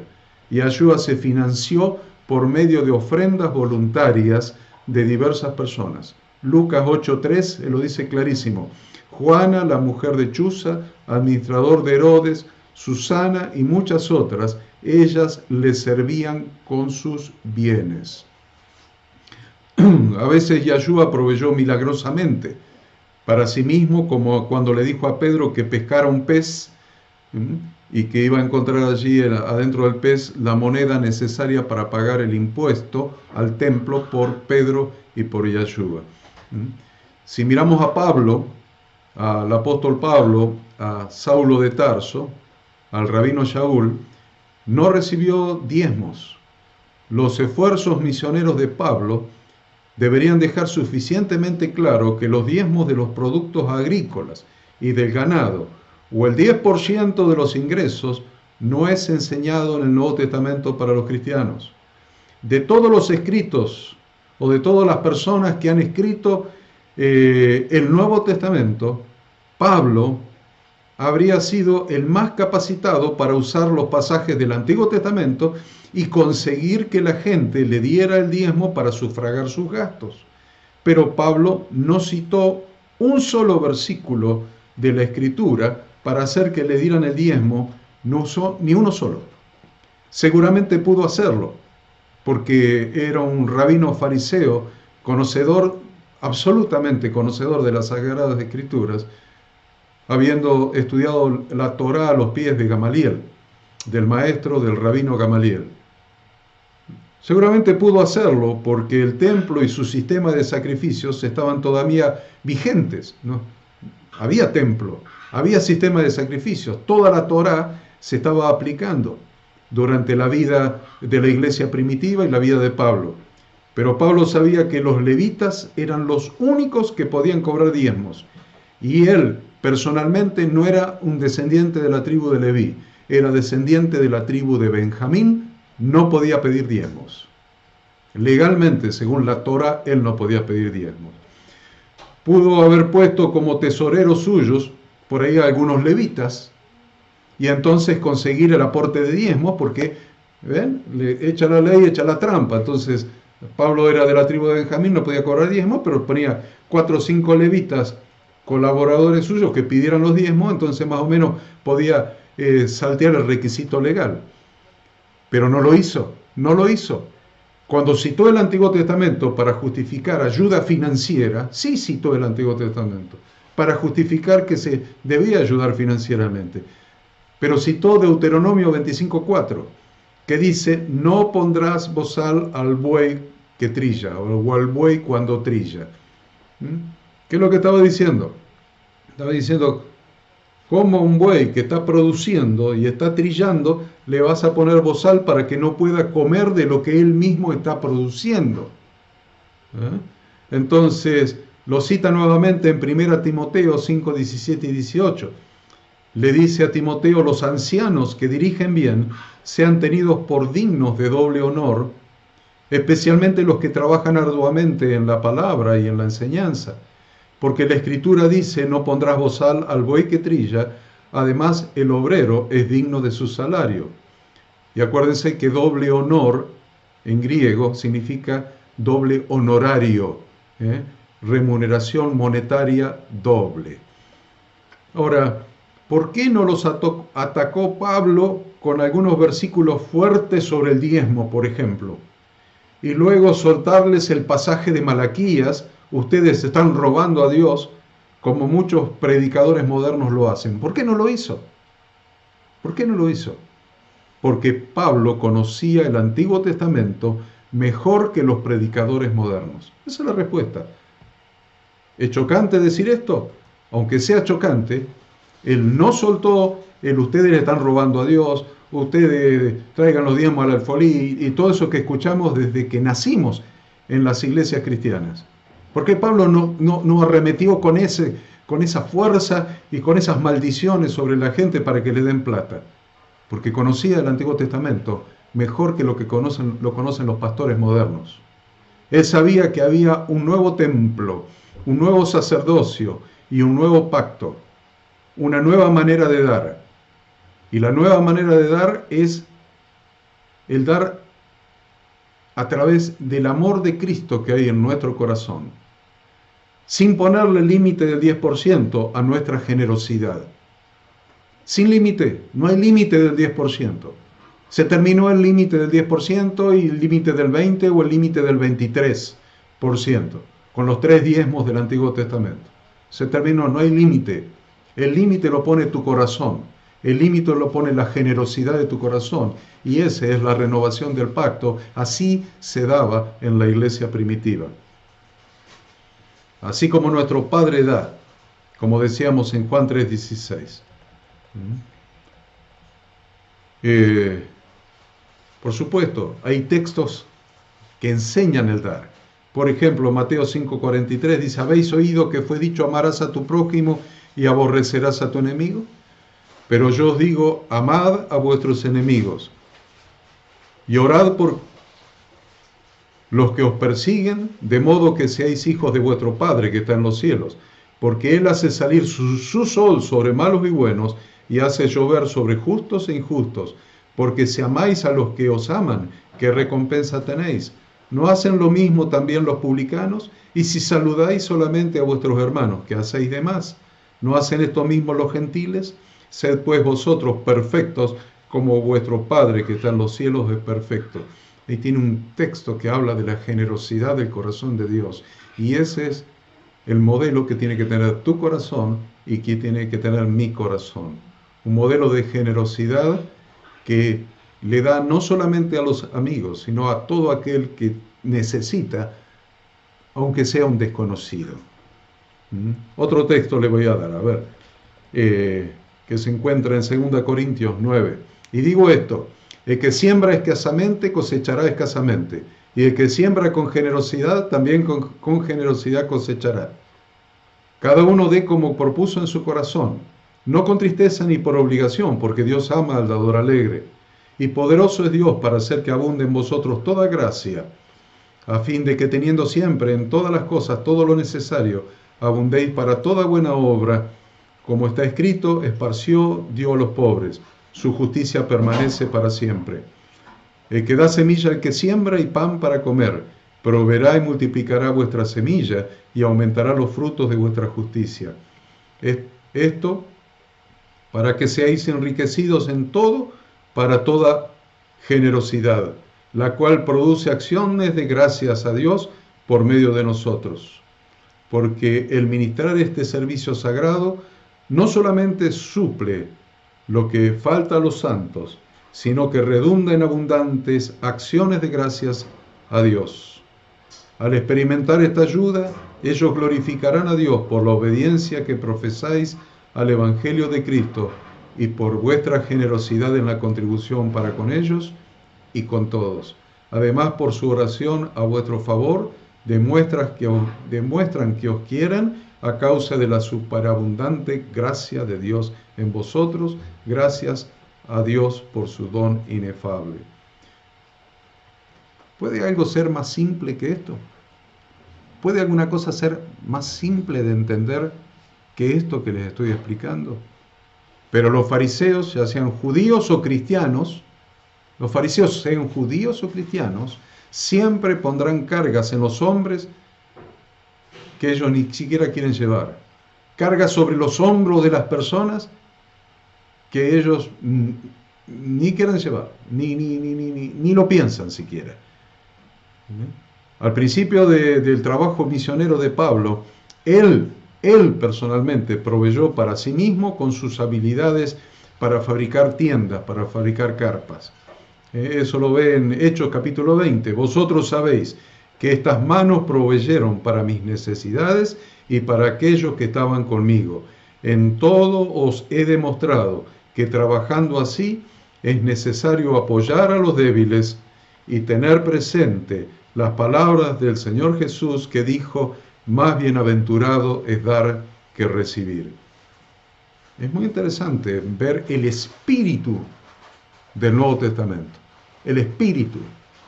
Vamos a empezar a ver ya y vamos a seguir la clase que viene viendo el espíritu del Nuevo Testamento, porque yo les quiero enseñar a dar de acuerdo al corazón de Dios.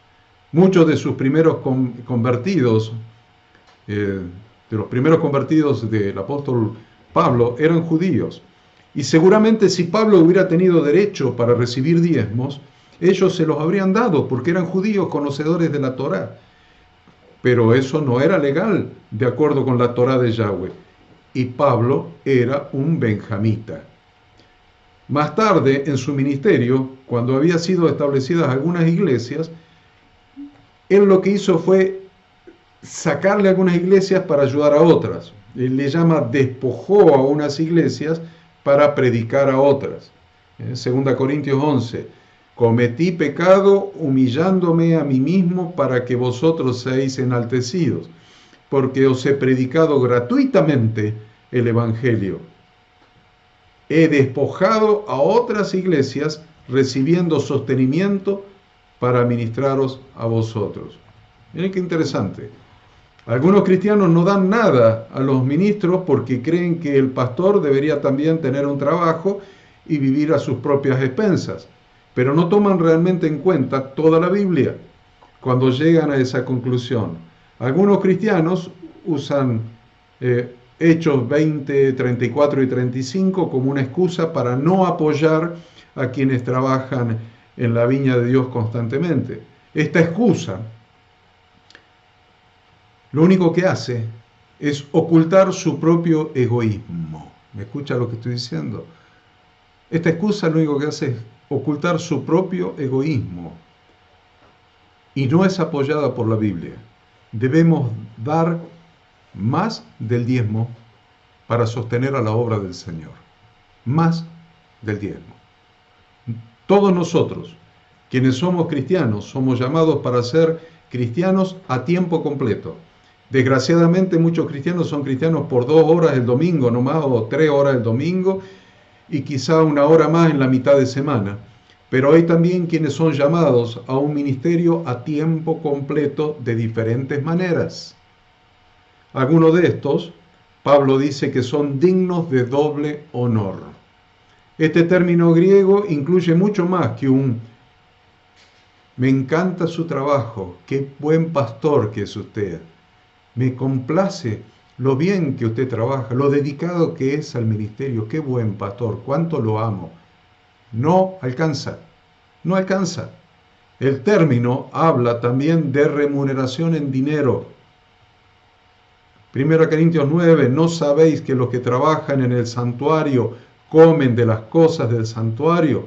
Es decir, los que sirven al altar participan del altar. Así también ordenó el Señor a los que anuncian el Evangelio que vivan del Evangelio. De nuevo, por favor, noten que en todas las referencias de Pablo al Antiguo Testamento, él nunca citó absolutamente ningún pasaje acerca del diezmo. No lo hizo porque sabía que él era ministro no del templo de Jerusalén, sino de un nuevo templo, un templo diferente formado por piedras vivas, que es la iglesia. Fue sacerdote de un nuevo sacerdocio y él estaba ministrando desde un nuevo lugar, desde el Espíritu de Dios, el Espíritu que da la vida. Pablo nunca usaría alguna de las maneras engañosas habituales para sacarle dinero a la gente. Nunca, jamás. He visto usar la historia de Ananías y Zafira para conseguir una buena ofrenda. Es la historia que está en el libro de los Hechos, sin embargo, no tiene nada que ver con el diezmar, porque probablemente Ananías y Zafira dieron mucho más que el 10% de la venta de su propiedad. Esta historia tiene que ver con mentirle al Espíritu Santo que mora en la iglesia. Por eso dice la historia que no has mentido a los hombres, sino a Dios. Algunas oficinas centrales de las denominaciones van más lejos en torcer la Biblia y sostienen que ahí en 1 Corintios 16, del 1 al 3, que el dinero de las iglesias debe ir a la sede central y luego desde allí ser redistribuido. Y miren qué pasaje están torciendo, se los leo. En cuanto a la ofrenda para los santos, haced vosotros también de la misma manera que ordené a las iglesias de Galacia. El primer día de la semana cada uno de vosotros guarde algo en su casa, atesorando en proporción a como esté prosperando, para que cuando yo llegue no haya entonces que levantar ofrendas. Cuando yo esté allí enviaré a los que vosotros aprobéis por cartas para llevar vuestro donativo a Jerusalén. Y de ahí, torciendo las escrituras con una hermenéutica horrible, dicen que el dinero que se recauda en las iglesias tiene que ir a la oficina central del ministerio. Entonces, o de la denominación. Simplemente, un poco de Biblia y un poco de estudio histórico debería mostrar que lo que Pablo guardaba era para la comida, porque en Jerusalén estaban pasando hambre debido al sitio romano, al imperio romano, a la esclavitud y a todo lo que estaba pasando en Jerusalén. Entonces, era para la comida que necesitaban los creyentes de Jerusalén. Lea bien la escritura. Era para la comida que necesitaban los creyentes de Jerusalén, no para la oficina central del ministerio, no para los apóstoles que estaban en Jerusalén. Los hermanos de Jerusalén estaban pasando por un tiempo de hambre. Hechos 11 nos cuenta que en aquellos días descendieron unos profetas de Jerusalén a Antioquía y se levantó uno de ellos que se llamaba Agabo y dio a entender por el Espíritu que iba a ocurrir una gran hambre en toda la tierra habitada. Esto sucedió en tiempos del emperador romano Claudio. Entonces los discípulos, cada uno conforme a lo que tenía, determinaron enviar una ofrenda para ministrar a los hermanos que habitaban en Judea. ¿Ven el contexto? No podemos forzar la Biblia. Y lo hicieron, enviándolo a los ancianos por mano de Bernabé y de Saulo. Ven el contexto. Si agarramos textos separaditos, como hemos escuchado desde que nacimos en la iglesia, nos dicen cualquier cosa, pero están inventando una Torá que no es la Torá de Dios. Solo un pequeño estudio de la historia usando diccionarios bíblicos y mapas cronológicos encontramos a Claudio César reinando del año 41 al 54 de la era común. Según los eruditos, Primera de Corintios se escribió al final del reinado de Claudio. La ofrenda para los santos fue un programa voluntario de ayuda, ofrendas que serían distribuidas para mitigar el hambre y la angustia de otros creyentes. ¿Qué le parece? ¿Qué les parece? Nuevamente, otra vez, no oímos la palabra diezmo. De hecho, si vamos a una concordancia y buscamos la palabra diezmo o diezmos, y buscamos en las epístolas de Pablo y en las cartas donde deja instrucciones a los líderes de cómo manejar las finanzas de la iglesia, se olvidó, omitió, se olvidó por completo de mencionar estas dos palabras tan siquiera una sola vez. Nunca las mencionó. Debemos tener en cuenta muy claramente que Yeshua nunca recibió diezmos. Jesucristo nunca recibió diezmo. La vida de Jesús debería ser el ejemplo supremo para nosotros sobre el dar, porque Él se dio a sí mismo. Nadie tiene mayor amor que uno dé su vida por sus amigos. Y Él se dio, aún por los que no éramos sus amigos, por sus enemigos. Si se pudiera demostrar que Yeshua cobró diezmos, entonces puede ser que un pastor podría tener un argumento razonable para recaudar diezmos, pero Yeshua nunca cobró diezmos. Segunda Corintios 8:9, porque conocéis la gracia de nuestro Señor Jesucristo, que siendo rico, por amor de vosotros se hizo pobre, para que vosotros con su pobreza fueseis enriquecidos. Dijo Jesús en Mateo, sanad enfermos, resucitad muertos, limpiad leprosos, echad fuera demonios, de gracia habéis recibido, dad de gracia. Ante la falta de evidencia escritural, no hay evidencia bíblica, no pueden ni pasando la Biblia por un colador, pero hay algunos quienes razonan que al ser Jesucristo sumo sacerdote, según el orden de Melquisedec, y como Abraham le ofreció diezmos a Melquisedec, los pastores deberían recibir diezmos porque, siendo una parte de Cristo, son parte de ese sacerdocio según el orden de Melquisedec. Es un trabalengua para muchos, pero trate de escucharlo de vuelta, a ver cuál es el razonamiento, porque esto está en la cabeza de muchos ministros religiosos que necesitan desesperadamente el dinero de la gente.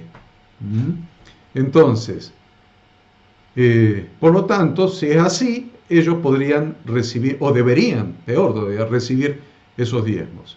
Este razonamiento, aunque superficialmente está planteado con un aro de racionalidad, hay agujeros por todos lados en esta línea de razonamiento, tantos agujeros como para hundir el Titanic.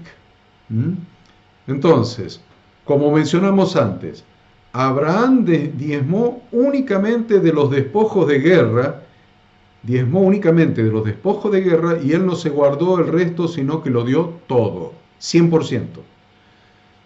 Le dio el diezmo a Melquisedec y el 90% restante lo repartió entre los colaboradores que mandaron gente a la guerra con él, y el resto se lo dio al rey de Sodoma. Entonces, la mayor parte se la dio al rey de Sodoma, que es símbolo del mundo. Además, los ministros cristianos de hoy no pueden llamarse sacerdotes como Melquisedec, porque este sacerdocio no es transferible. Es un sacerdocio no transferible. Hebreos 7:24, pero este, porque permanece para siempre, tiene un sacerdocio perpetuo, no es transferible. Le pertenece solamente a Melquisedec. Y Yahshua, según la interpretación de muchos exégetas, fue la cristofanía que se le presentó a Abraham con el nombre de Rey de Justicia o Melquisedec. La interpretación literal de este pasaje en griego significa un sacerdocio que no pasa de uno a otro, lo que significa que nadie puede suceder a Melquisedec. Jesús es el único que puede tomar esa posición de sacerdocio perpetuo, pero los ministros aquí sobre la tierra, hasta los buenos ministros, hasta los excelentes ministros, se mueren, probando que su sacerdocio aquí sobre la tierra tiene un fin, no es perpetuo, y si no es perpetuo, no es según el orden de Melquisedec. Olvídese de esto teológico si no lo entendió de entrada. Pero para hacer la cuestión aún más difícil, Pedro nos dice que la llamada eclesía, o sea, lo que se traduce como iglesia, es linaje escogido y real sacerdocio. Linaje escogido, real sacerdocio, nación santa. Lo que significa lisa y llanamente que todos nosotros, todos los creyentes, son sacerdotes de Dios. Usted es sacerdote, los líderes son sacerdotes, los miembros de la congregación que usted pastorea son sacerdotes. Entonces, sería descabellado suponer que todos nosotros nos demos el diezmo los unos a los otros, siendo literalista con la Escritura. Piénselo. Dice la Escritura que en la renovación del pacto, o el nuevo pacto, el Nuevo Testamento, el Espíritu Santo dio dones a los hombres. Uno de los dones que dio el Espíritu Santo es el don de dar. En Romanos capítulo 12, de manera que tenemos dones que varían según la gracia que nos ha sido concedida. Si el de profecía, úsese conforme a la medida de la fe, el de servicio en servir, el que enseña, úselo en la enseñanza, el que exhorta en la exhortación, el que comparte con liberalidad, el que preside con diligencia y el que hace misericordia con alegría. El que comparte, el que da, dice con liberalidad, con generosidad.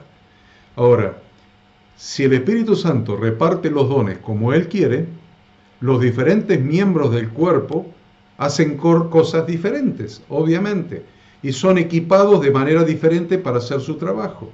¿Qué tal si Dios bendice a un hombre que se mete en un negocio y lo hace multimillonario? Al darle Dios a ese hombre el don de dar, le pide que dé, por ejemplo, el 99% de lo que gana. Pero a él en la iglesia le enseñaron que si da el diezmo es suficiente, es todo lo que tiene que dar y ya cumplió con Dios, no tiene que dar más. Entonces, no dará plenamente la cantidad que Dios lo llamó a dar. Entonces, la enseñanza pastoral está en contra de que lo que el Espíritu Santo le está indicando a esa persona. Puede ser que el Espíritu Santo le indicó dar el 15%, el 20%. El pastor dice, no, hay que darle a Dios lo que es de Dios, el 10%. El pastor se está poniendo en contra de lo que el Espíritu Santo le está revelando a esa persona. Los cristianos en la gracia dan porque es su naturaleza. Dan porque es su naturaleza. La naturaleza de nuestro Padre que hace que llueva sobre el injusto o el injusto. Ya lo hemos visto. Él sustenta todo y nosotros somos conformados a su imagen. Como puedes ver, los cristianos guiados por el Espíritu Santo cesan de hacer sus propias obras y entran en las obras del Señor, preparados para ellos desde la fundación del mundo. El espíritu religioso y el Espíritu Santo no son el mismo. El Espíritu religioso y el Espíritu Santo no son el mismo. Necesitamos pedirle a nuestro Padre Celestial humildemente que nos revele la diferencia. Dar el diezmo Es decir, el 10% de nuestros ingresos debería ser una medida mínima, naturalmente mínima de nuestro dar para el cumplimiento de la gran comisión que nos ha encargado nuestro Redentor Jesucristo. Espero que esto haya quedado claro. Espero que esto haya quedado claro. Debemos ser libres para dar libremente. Libres para dar libremente.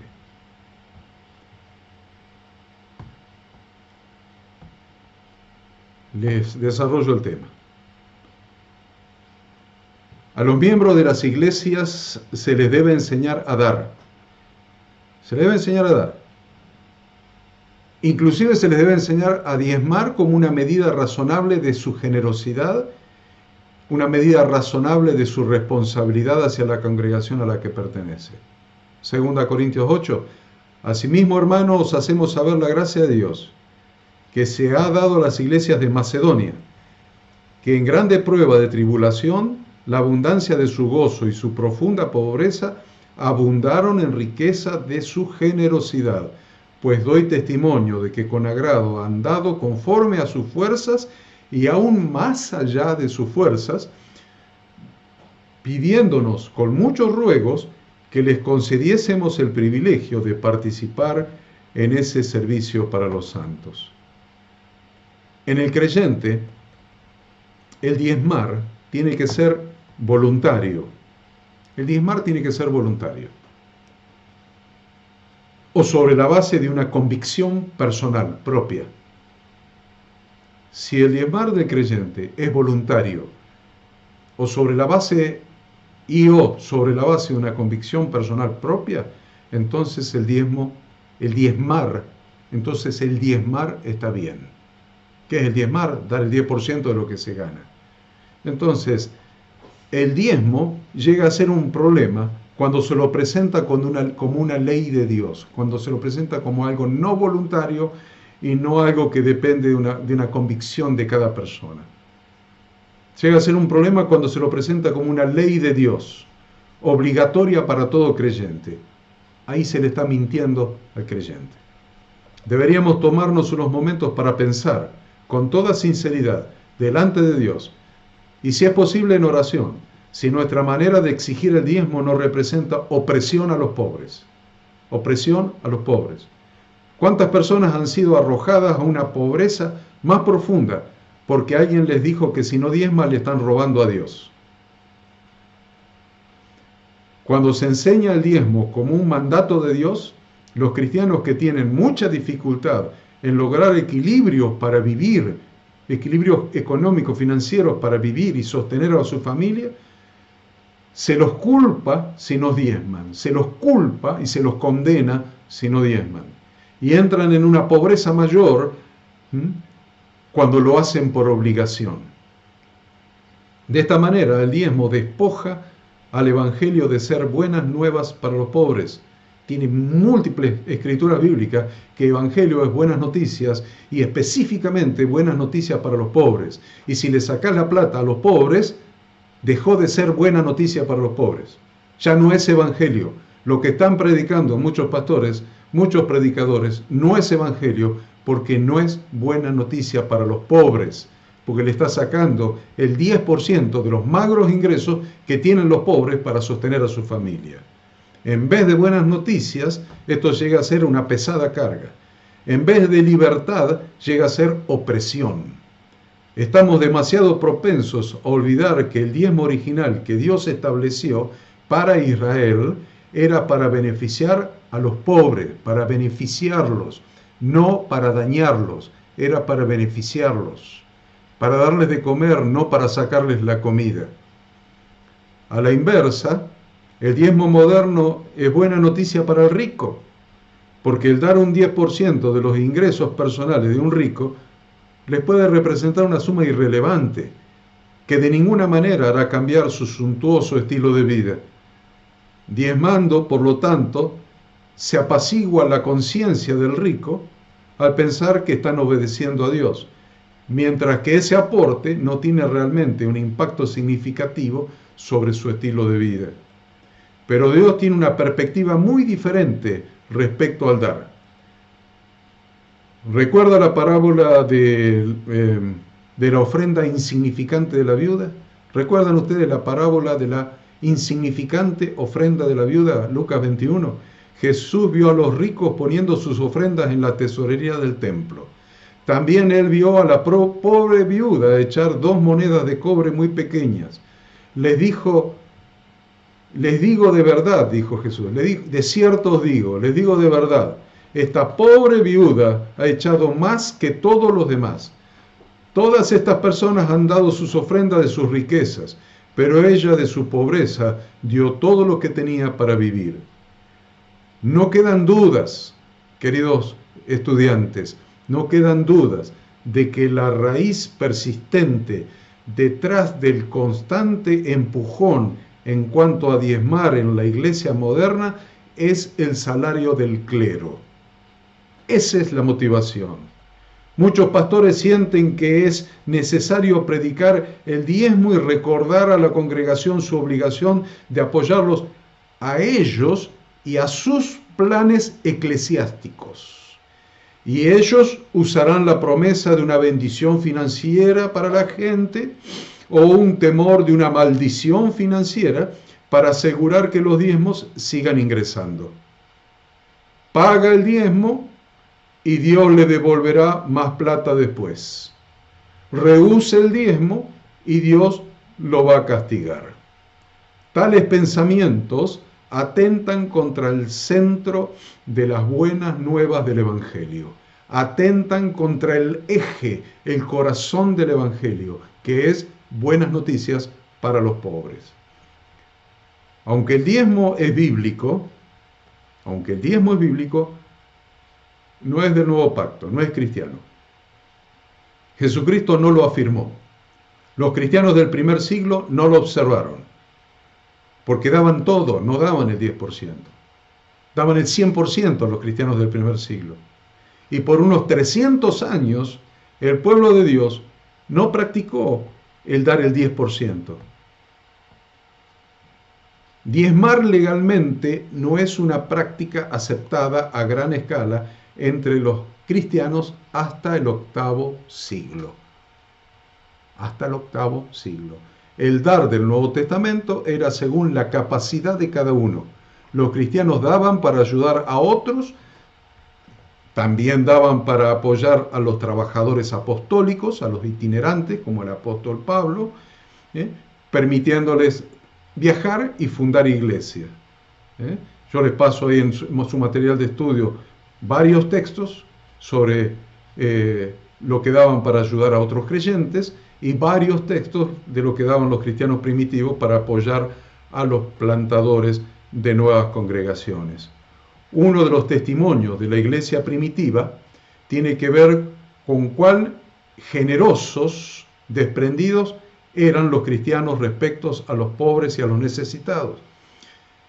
Eso fue lo que provocó a los de afuera de la iglesia, incluso al filósofo Galen, a presenciar el poder asombroso y encantador de la iglesia primitiva y decir, mira cómo se aman el uno al otro porque se ayudaban mutuamente. ¿Somos libres de la obligación de dar? La pregunta que vamos a contestar ahora, ¿somos libres de la obligación de dar? Alguno podría decir sí y otro podría decir no.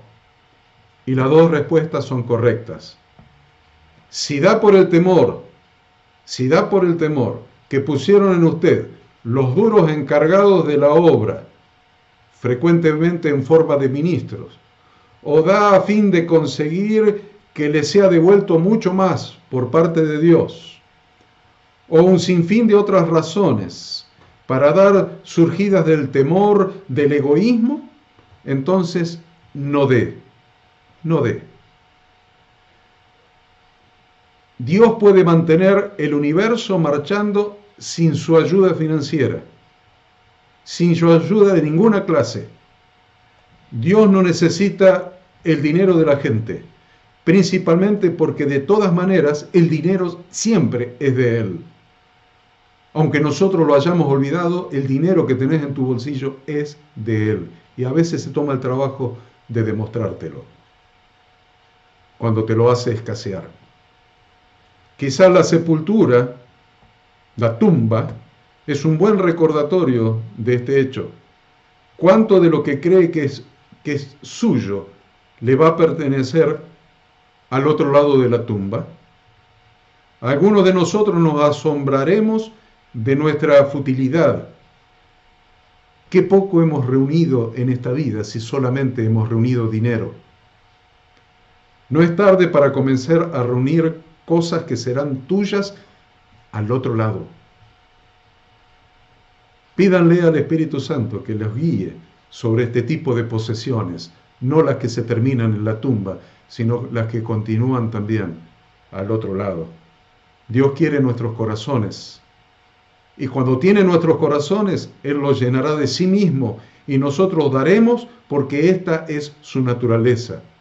Él es dador y ama al dador. Sin su dar, el universo dejaría de existir.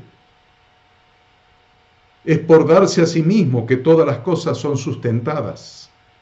Él quiere que experimentemos lo que es ser como Él. Él se derrama a sí mismo sobre el objeto de su amor. Y a medida que lo damos al mundo, que damos su amor al mundo mediante nuestra obediencia a la ley del amor, acuérdense, este es mi mandamiento, que os améis unos a otros como yo os he amado. Nadie tiene mayor amor que este, que uno ponga su vida por sus amigos. Entonces, si estamos dando, de acuerdo a la ley del amor, estamos dando de su voluntad, de sus dones, su naturaleza, sus frutos, y participamos mientras damos. Él quiere que lo que hagamos sea transmitir su amor, su don, sus dones y su generosidad. Que le devolvamos a Él lo que Él nos ha dado, de alguna manera. Dice Jesús, porque tuve hambre y me disteis de comer, tuve sed y me disteis de beber, fui forastero y me recibisteis, estuve desnudo y me vestisteis, enfermo y me visitasteis, estuve en la cárcel y vinisteis a mí. Entonces los justos le responderán diciendo, Señor, ¿cuándo te vimos hambriento y te sustentamos, o sediento y te dimos de beber? ¿Cuándo te vimos forastero y te recibimos, o desnudo y te vestimos? ¿Cuándo te vimos enfermo o en la cárcel y fuimos a ti? Y respondiendo al rey les dirá, de cierto os digo, que en cuanto lo hicisteis a uno de estos mis hermanos más pequeños, a mí me lo hicisteis. Cuando nosotros nos convertimos en un instrumento en sus manos para bendecir a su creación, para bendecir a nuestros semejantes, para bendecir a su obra, nosotros mismos somos bendecidos. En verdad es mejor dar que recibir. Él lo hizo de esa manera, es una ley espiritual, Él la hizo. Él la hizo y Él lo practicó de esa manera. La única manera en que uno puede conformarse a la imagen de Jesucristo es dando. Todos necesitamos que el Espíritu Santo nos revele lo egoístas que somos para poder cambiar. Oramos para que esta enseñanza de hoy, esta tercera clase de esta materia, sea útil al cuerpo de Cristo para discernir la manera apropiada de dar y ayudar, y para discernir qué tipo de actividades cristianas debemos apoyar financieramente. Mucho de lo que va con el nombre de Cristo no es nada más que madera, heno y hojarasca. Se quema, no sirve. Espero que sea hallado fiel con los talentos que Él le ha dado y que esta clase de hoy le ayude a entender cómo dar, cómo es la manera de Dios de dar. ¿Debemos dar nosotros? ¿Cómo? Benévola y abundantemente. ¿Debemos apoyar a los que ministran el Evangelio? Hasta el punto de dar doble honor, doble ayuda financiera. Los que predican el Evangelio tienen derecho a vivir del Evangelio. 1 Corintios 9, del 3 al 13. Los cristianos no deben olvidar nunca que los que tienen liderazgo y los que no son líderes, todos son sacerdotes, todos, de un sacerdocio real. Usted, mi querido estudiante, debe ser una bendición al mundo porque usted está repleto de dones del cielo y Él lo ha llamado para manifestarlos en la tierra. Es el tiempo para dejar de apoyar a los lobos vestidos de ovejas. Escuchen lo que estoy diciendo. Estoy terminando esta clase con estas palabras. Es el tiempo para dejar de apoyar a los lobos vestidos de ovejas y ocuparse de los negocios del Padre, como lo hizo Yeshua. Cuando habló con los discípulos en el pozo de Jacob con la mujer samaritana. Es tiempo de dejar de apoyar a los lobos vestidos de ovejas, que se enriquecen con sus dineros, que hacen plata, que hacen planes y proyectos propios, personales, que muestran al mundo como sus grandes logros, pero que no tienen nada que ver con los planes y propósitos de Dios. Y debemos ocuparnos de los negocios de Dios, pedir la guía del Señor para dar para la obra de Dios, para dar para los pobres, para dar para los necesitados, para dar para la extensión del Evangelio, para el establecimiento del reino de Dios en la tierra. Le dejo dos textos para terminar. Uno en 2 Corintios. Y digo esto, el que siembra escasamente, cosechará escasamente. Y el que siembra con generosidad, también con generosidad cosechará. Cada uno dé como propuso en su corazón, no con tristeza ni por obligación, porque Dios ama al dador alegre. Y poderoso es Dios para hacer que abunde en vosotros toda gracia, a fin de que teniendo siempre en todas las cosas todo lo necesario, abundéis para toda buena obra. Y el otro, el de Lucas capítulo 6. Más bien, amad a vuestros enemigos y haced bien, y dad prestado sin esperar ningún provecho. Entonces vuestra recompensa será grande, y seréis hijos del Altísimo, porque Él es benigno para con los ingratos y los perversos. Sed misericordiosos, como también vuestro Padre es misericordioso. No juzguéis, y no seréis juzgados. No condenéis, y no seréis condenados. Perdonad, y seréis perdonados. Dad, y se os dará. Medida buena, apretada, sacudida y rebosante, se os dará en vuestro regazo, porque con la medida con que medís, se os volverá a medir. Espero que esta clase haya resultado esclarecedora para su vida, para su alma. A los pastores les digo, espero que esta clase les haya resultado esclarecedora para vuestro ministerio, a los líderes, a los servidores también, y a todos los creyentes que se están capacitando para servir al Señor. Aprendamos la Torá de Dios, aprendamos las instrucciones de Dios para vivir conforme a sus instrucciones y aprendamos a vivir en el Espíritu y aprendamos a vivir, a entender las cosas del Espíritu, guiados por el Espíritu Santo de Dios. Yo los bendigo y les doy gracias por haberme acompañado en esta clase, por haber compartido con nosotros esta clase. Y los esperamos la próxima semana para continuar aprendiendo juntos.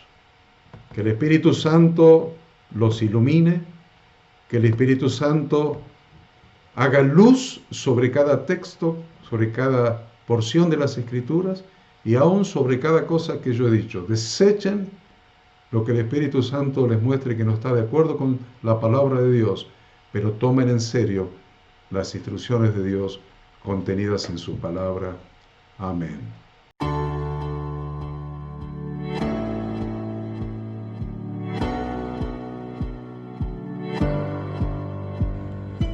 Queremos que tú también conozcas esta herramienta que durante los últimos 18 años ha sido útil para las iglesias de todo el mundo de habla hispana, capacitando cientos de siervos de Dios. Las formas de aprender están cambiando y Ministerio Bíblico Internacional, a través de su facultad bíblica, brinda programas de formación ministerial bíblica, teológica y práctica para la multiplicación y edificación de la iglesia 100% online. Respondiendo a las necesidades de hoy, para aquellos que no cuentan con la posibilidad de asistir a clases presenciales, donde quiera que estés, en todo lugar, recibirás el material de estudio y verás las clases en vivo y on demand, accediendo a través de tu celular, PC, tablet o Smart TV. Recibe tu capacitación en las siguientes carreras: Diplomado en Teología para Maestros de Grupos de Evangelismo y Discipulado, Licenciatura en Teología Pastoral, Diplomado en Teología y Práctica Ministerial para Pastores, Líderes y Servidores. Súmate a los pastores que han organizado un grupo de estudio tutorial a distancia en la congregación con estudiantes locales y de las otras iglesias de la zona. Esta es tu oportunidad como seguidor de Cristo para comenzar tus estudios y completar tus exámenes desde la comodidad de tu hogar y en los horarios que tengas disponibles. Súmate al liderazgo de este tiempo y adquiere las habilidades, herramientas y valores necesarios para impactar el mundo con la palabra de Dios y transformar la vida de aquellos que creen al Evangelio. Para más información, ingresá a facultadbiblica.com.